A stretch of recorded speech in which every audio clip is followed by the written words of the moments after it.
Hello again, this is Noah and John, and we are from UrbanDigs, and we are talking Manhattan.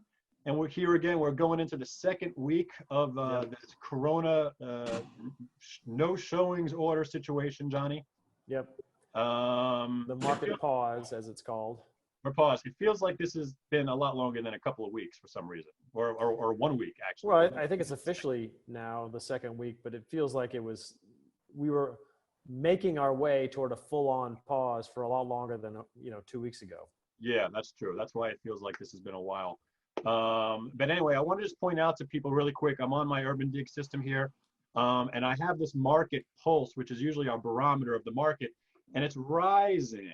And usually we tell people that when that market pulse rises, that the market's getting stronger and leverage is going towards sellers. So I just want to point out one thing before we start with our guest. We got great guests today. But one thing I want you people to know is that the reason this is rising is because the pace of supply is actually declining at a faster pace than the pace of demand. So we got more listings coming off the market and a combination of less listings coming on the market. Overall supply is going down. And at the same time, pending sales is starting to deflate, but not at the same pace. So because we have supply declining faster than pending sales, this market pulse is actually showing a relative strength. So it's important for people to understand why this is going on. This is one of those dislocated markets, and we're going to talk about that here. So Johnny, what do you take it from here? Well, yeah, you mentioned earlier we have some fantastic guests. Let's jump right into it. We have Jacky Teplitzky and Barak Dunayer of Elliman. I really don't think they need an introduction, because if you've seen a for sale sign around in the last, I don't know how long, chances are it's got their name on it. So welcome to the show. Thank you for taking the time and for braving the airways to get on here. Yeah. Thank you for having us. Jacky, tell us a little bit about yourself, and Barak, do the same, and then Jacky, right back to you. What's going on? Okay, so I have been, in the real estate business for above 20 years. I'm not going to even say how many. I have seen a lot of cycles, a lot of up cycles, a lot of down cycles. So this is not, the first cycle, problematic cycle, I'm going to put it, that I have seen. So you need, you basically have to know how to, adapt yourself to the new reality. I'm the leader of the Jacky Teplitzky team. We have our team here in New York and also in Miami. So we have a pulse on both markets. And, and together with Barak, that we partnered up like a year ago, it was actually our anniversary. Between both of us, we can definitely, stay ahead of the market. Right, Barak, tell us a little bit about yourself. Well, Barak Dunayer, I've been in the business for about 20 years. Started it in 1999. Started on my own, then had a company, Barak Realty, with 45 agents and 2 offices. Sold it to Halstead. Was with Halstead for 8 years. And a year ago, and in fact, as Jacky said, our anniversary was on March 13th. So just over a year ago, I partnered up with Jacky and came to Douglas Elliman. And together, we had our first year just ended, and then we started with the coronavirus a few weeks ago. And we are talking and racking our brains every day to figure out how we go from here and what we're doing. Well, first of all, happy anniversary. It's great you guys have been together for a year now on the team. So can I just jump right into it? Can I ask you, are there deals happening right now? Yes. And can I get a sense of where they are? Are these deals that were sort of in the pipeline going into this, or are these fresh deals in this environment? So I'll start with the fresh deal. So we are doing deals. We are doing fresh deals. I know that, I'm dealing with a sales deal, and Barak, I know that he's dealing with actually a very large rental deal. So we can definitely, tell you that, the good news is that, the sales deal was a deal that the buyer managed to go and see physically the apartment, just before the shutdown, correct? Okay. But the negotiation started thereafter. So all the negotiation and everything, and we now have a fully executed contract as of last Thursday. So this is like in the midst of the stay-at-home, Right. situation that we are living in.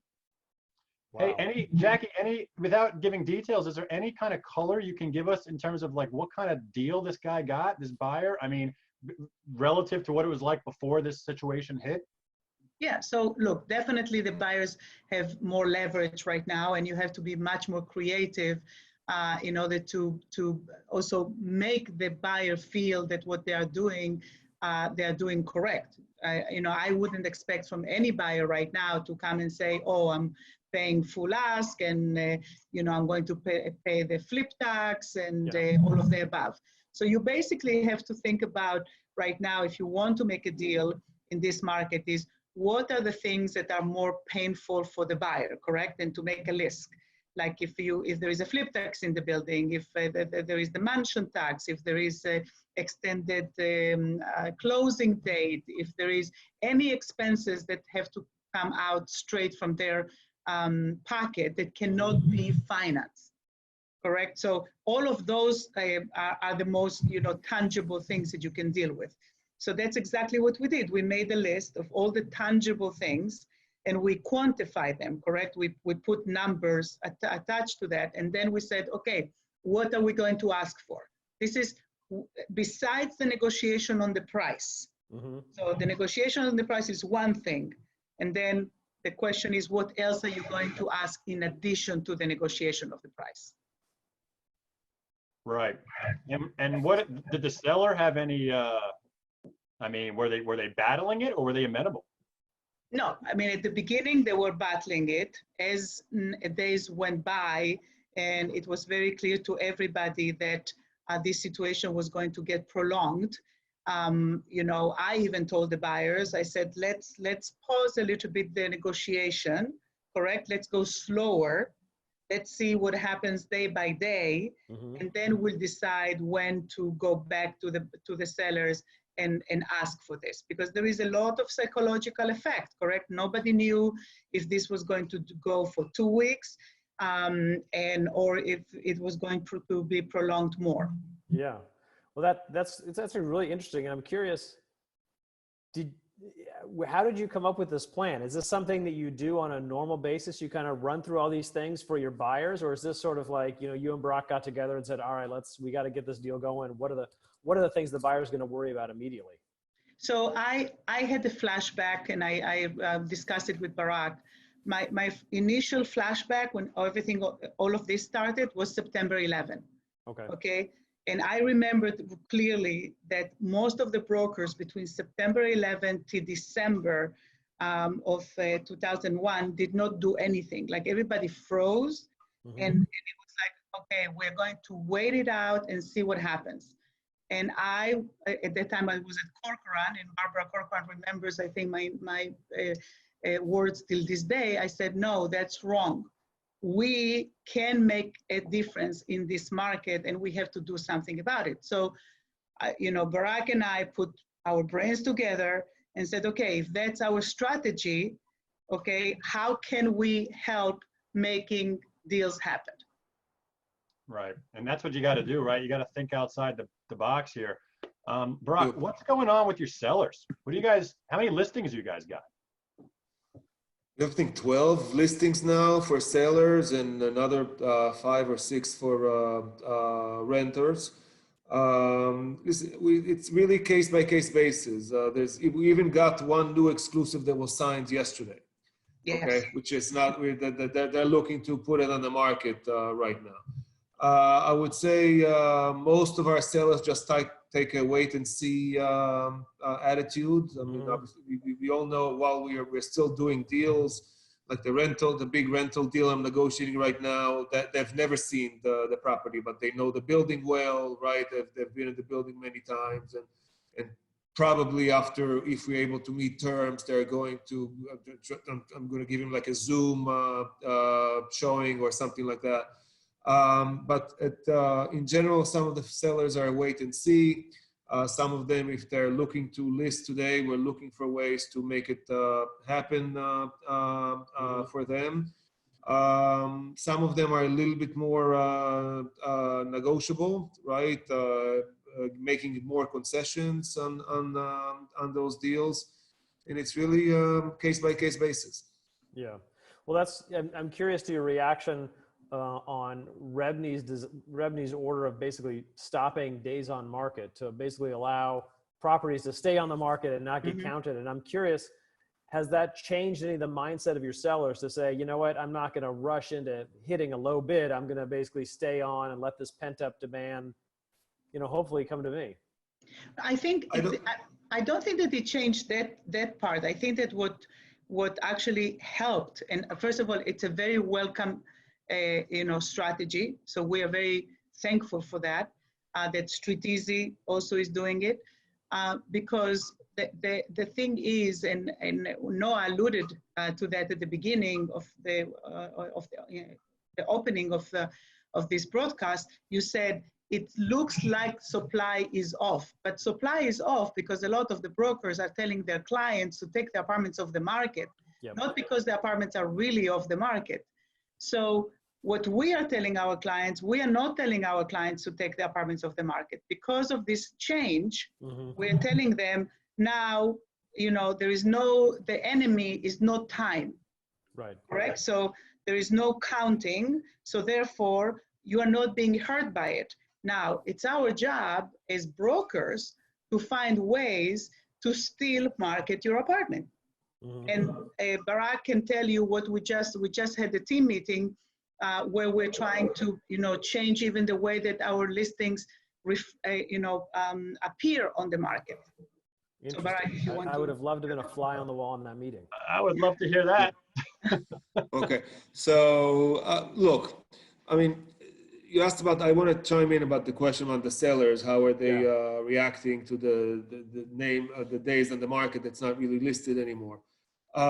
That's helping, of course. And like Jacky said, time is not the enemy anymore. At the same time, again, it's a lot of it is case by case basis, because we find that the sellers who have a little bit more pressing needs, right, are more motivated, they have other obligations, buying something, and things like that. They're a little bit more, they're more willing to make concessions than some others who are more discretionary nature. Okay, so that's that. About the what we're doing. Listen, we're thinking about it every day, and we said that the life doesn't stop, right? People still need the home, and while we are conscious very much that it's much less likely for somebody to buy a home today without physically seeing it, we're trying to do as much as we can to keep them engaged. And at least get ourselves ready to the pent-up demand that's going to happen as soon as those restrictions are lifted. Right. Can we we are talk increasing? I'm sorry. No, go ahead. Please finish your thought. Yeah. So we are increasing our video marketing. As much as we can. In fact, we're looking to put our videos first on our as what we call the money shot on the listings, the main image, instead of it being the living room photo. We want that the video to be there. Okay. We are shooting.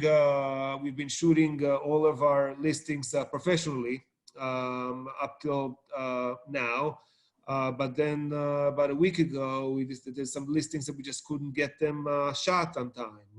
Buildings restricted access, the photographer were not available, things like that. So we started shooting our own videos for the listings, and our marketing director has been editing them. And oh my goodness, I mean, the results were pretty incredible, much exceeded our expectations. So we're doing whatever we could not manage to shoot professionally. We're shooting ourselves, and we're reaching a pretty nice high professional level. And I want to add. Yeah. I'm sorry. No. Go ahead. No, I just wanted to add that, look, because everybody now is switching to videos, so we always try to be ahead of the curve. So our videos are not the normal videos, okay? So we are using a lot of humor. We are using a lot of, not this is the bedroom, this is the living room, you know, and all of that. So we're trying to do it in a humorous way as if we were showing the apartment. Right. So basically to create the experience that you are there with us, you know, showing the apartment. So not like just to put nice music and to show, you know, a couple of pictures. Well, that's when we did our last podcast, I think with Brian Serhant, when he was talking about getting into social media, like as an introduction to people, and I think some other people have mentioned this too, is that you have to be able to be vulnerable. It can't be like completely professional the whole time. There has to be sort of a little bit of a flexibility there. And by doing it this way, it seems like you're bringing some of that vulnerability of a person-to-person showing onto the web, which I think is a great idea. It sort of casualizes the situation a little bit, since people are sitting around in their pajamas anyway, surfing these things. And that kind of brings me to my next question, which is, how is the pent-up demand? Are you seeing the stats across Elliman's website, across your Street Easy listings about what people are searching for? What sort of price points are hot? Anything of that nature? I think that it's too soon to gauge. You know, we are entering week 3. Remember, so we in the quarantine. So I think that we are still getting inquiries about the listings, but we're seeing it all over the place. We're not seeing like one price range or one, whether it's condos or co-ops. It's more wide, but everything is obviously down as far as the number of inquiries per listing.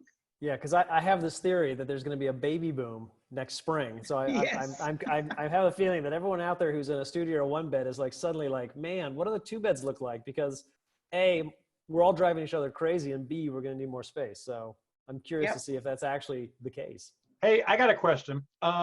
What's going on with your listing agreements? Are you getting an extra extension because basically the next 1 to 2 months might be kind of shut down? Yes, we are.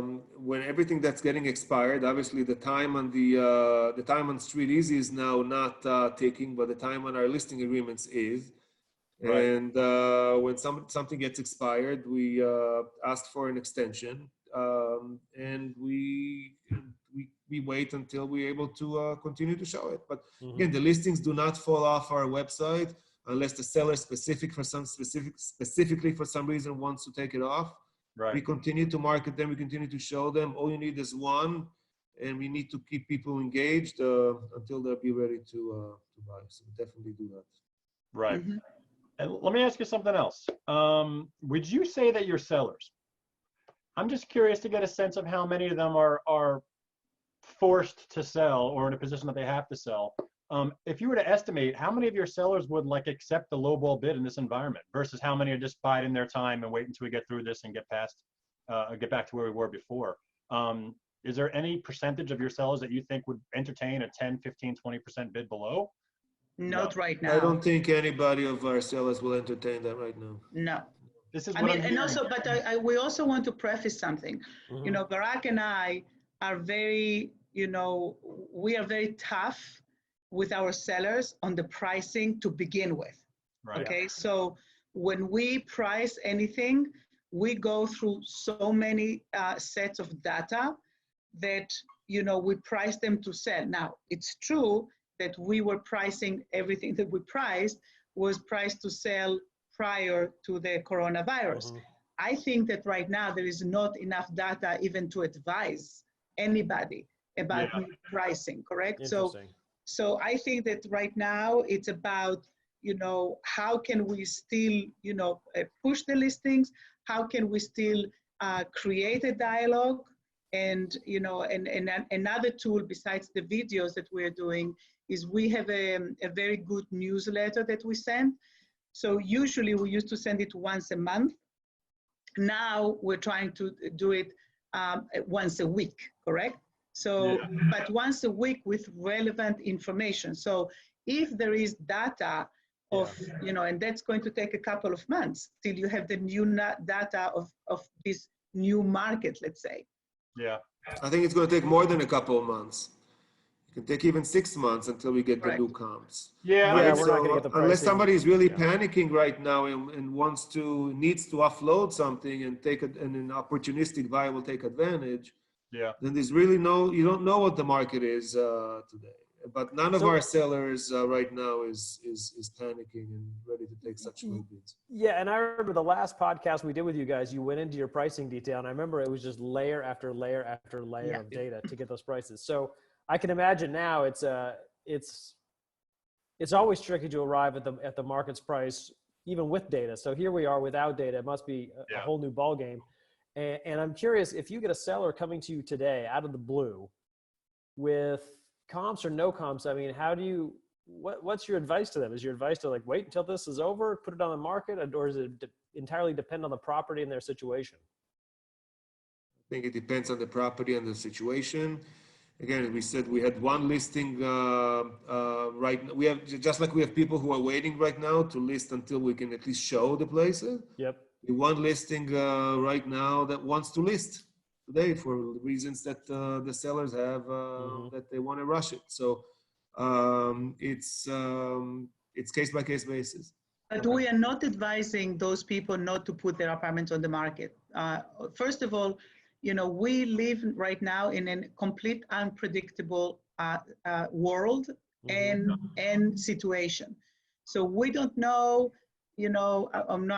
Maybe it's going to be like a wishful, thinking from my end, but who says that in another week or two, Cuomo is not going to come up and say, hey, the curve is starting to go down, so I'm going to start easing some restrictions. I don't know. Nobody knows, correct? Yeah.